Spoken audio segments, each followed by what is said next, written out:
Ya estamos de regreso. El análisis de los hechos continúa.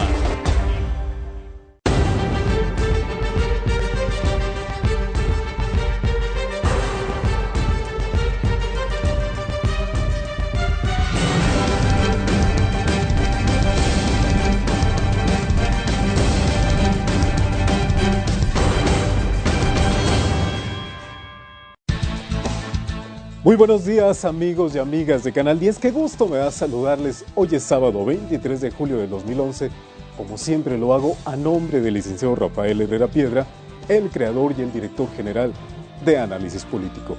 El tema fundamental de nuestro programa de hoy tiene que ver con la justicia, pero específicamente con el futuro de la justicia en nuestro país a través de los juzgadores.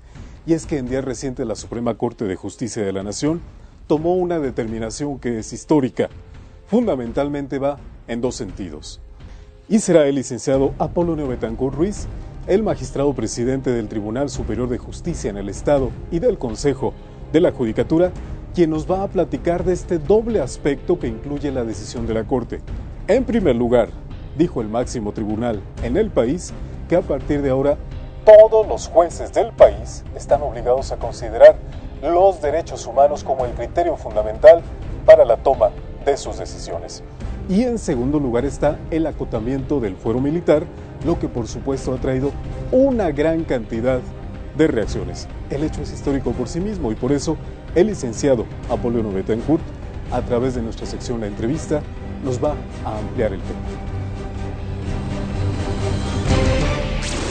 Entonces, aquí se liga la parte de derechos humanos y la parte del caso Rosendo Radilla.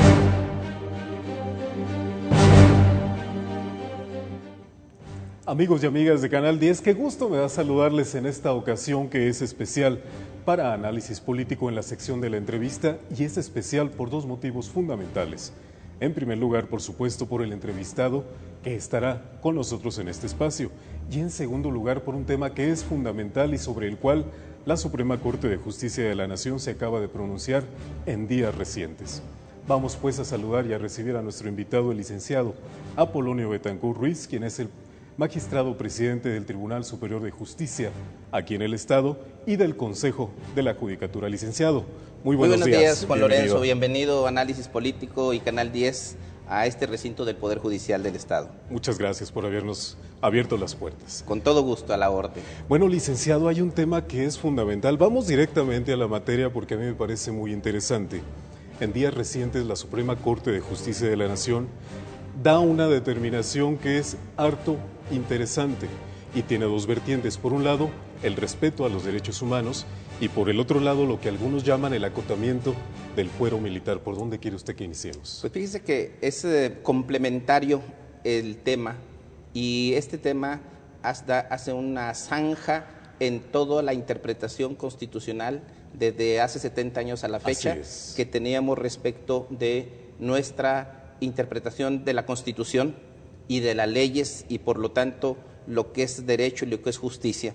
Es trascendente para el pueblo de México, trascendente para la institución militar, que ahora con esta determinación de la Suprema Corte de Justicia en la interpretación a las disposiciones constitucionales, pero sobre todo a determinaciones de los tribunales internacionales en relación a los derechos humanos, en el que no opera el fuero militar.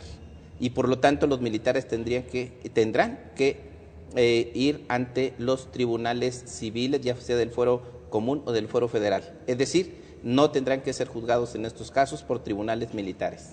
Efectivamente, y si usted recuerda, licenciado, hay un caso trascendente que sirve para dar el precedente a esta determinación de la Suprema Corte, que es el caso de Rosendo Radilla, quien fue aparentemente, presuntamente detenido y desaparecido por integrantes de las Fuerzas Armadas en 1974.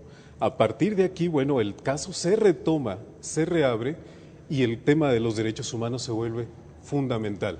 Sin embargo, yo quisiera preguntarle, licenciado, porque cuando la Suprema Corte se pronuncia, llama la atención un concepto, que los jueces de prácticamente todo el país, todos los jueces, estarán obligados incluso a considerar tratados internacionales en materia de derechos humanos cuando aparentemente pudiera haber un conflicto con la Constitución. ¿Qué significa esto?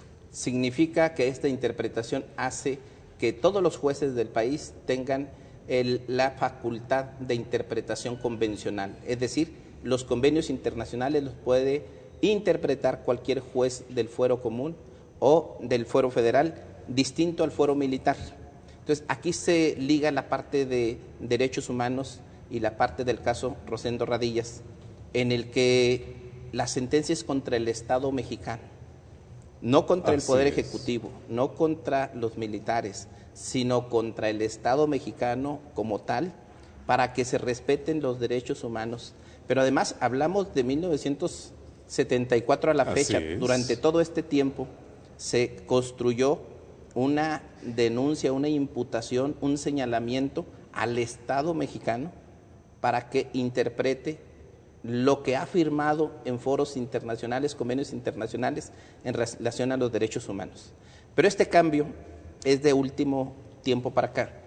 Iniciamos con la interpretación del artículo 133 constitucional y el primero de la Constitución Política de los Estados Unidos Mexicanos, que establecía que la Constitución otorga las garantías individuales a los ciudadanos. Así es. O sea, ¿quién otorga nuestras garantías? La Constitución. Anteriormente y ahora establece que la Constitución reconoce.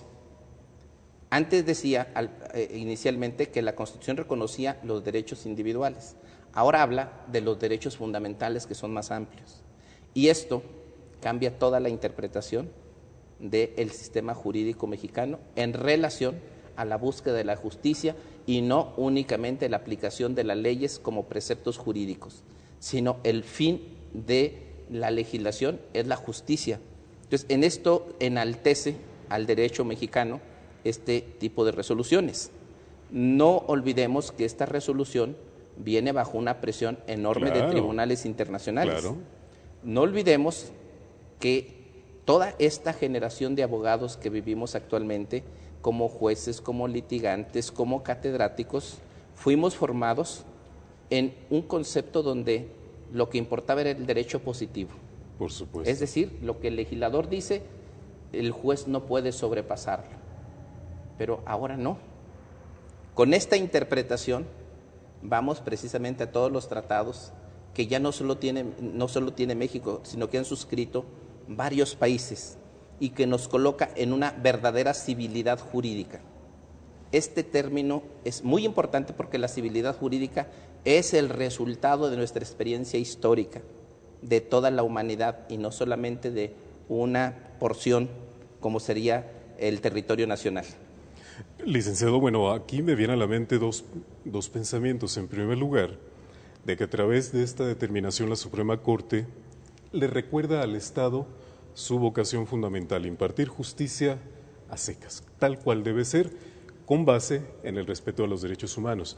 Pero me viene una duda, ¿están los jueces de todo el país capacitados para hacer consideraciones de este tipo en el dictado de sus sentencias, o deben estar, o el Poder Judicial tiene que hacer algún cambio en particular? Tenemos que capacitarnos, tenemos que prepararnos, porque nosotros fuimos formados en otro concepto. Así es. Y para cambiar este concepto requerimos una formación en todos los jueces del país. Afortunadamente en Durango estamos cursando una maestría en Derecho Judicial, ya con intención que venían varios acuerdos de la Suprema Corte por el cumplimiento de los tratados internacionales.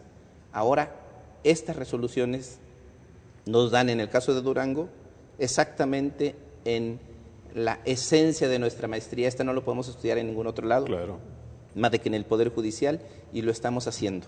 Afortunadamente, en este momento nosotros llevamos prácticamente un semestre en maestría en Derecho Judicial, y este es un tema que incluso nuestro propio programa lo tenemos que cambiar para tratarlo en primer término, porque esta facultad que se nos otorga con esta interpretación trasciende a todas las resoluciones, y esa trascendencia se da precisamente con la interpretación del artículo primero constitucional, donde lo que hace la Constitución es reconocer los derechos fundamentales.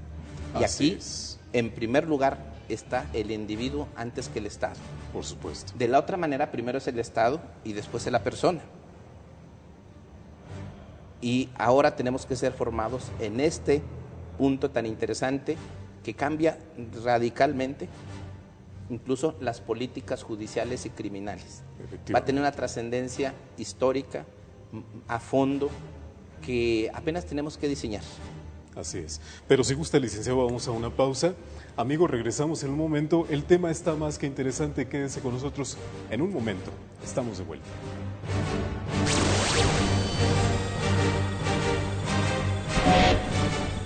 Estamos hablando de un caso de 1974 que tiene materialización jurídica. Mantente informado las 24 horas. Síguenos por internet. Análisispolitico.com. Continuamos.